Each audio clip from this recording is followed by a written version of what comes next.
Anil invests 22,000 for 6 years in a scheme with 4% interest per annum compounded half yearly.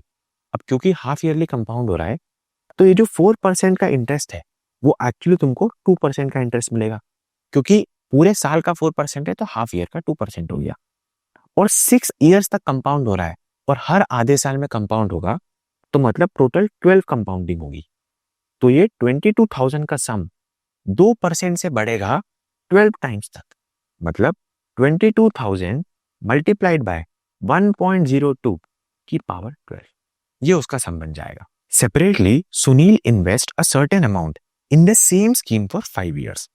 तो अब तुम्हारे सामने सुनील है, उसने कुछ amount, certain amount, let's say x amount invest करा, सेम स्कीम में इन्वेस्ट करा, तो इसको भी वही चीज होगी, 2% उसको मिलेगा कंपाउंडेड हाफ ईयरली।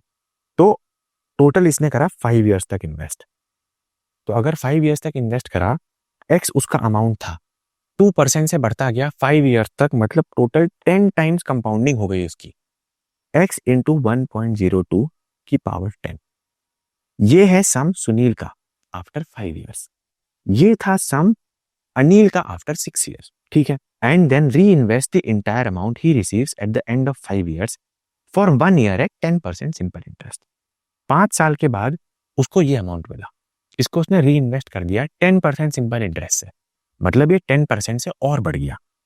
तो ये x इंटू 1.02 की पावर 10 तो था ही, इसमें और 10% बढ़ा दो, मतलब इंटू 1.1 कर दो, ठीक है।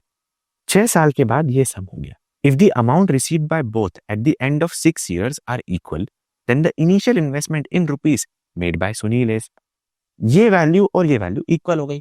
तुमसे पूछा है बताओ x की वैल्यू क्या है, सीधी सी बात है, तुमको बोला गया है 22,000 इंटू 1.02 की power 12 is equals to x into 1.02 की पावर 10 इंटू 1.1।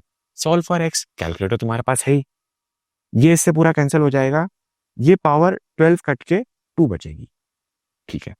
तो x की वैल्यू हो गई 22,000 इंटू 1.02 इंटू 1.02, पावर 2 थी तो 2 बार लिख दिया मैंने, डिवाइडेड बाय 1.1। इसको कैलकुलेटर में डालो और आंसर निकाल लो, that is equals to 20808। This is the right answer.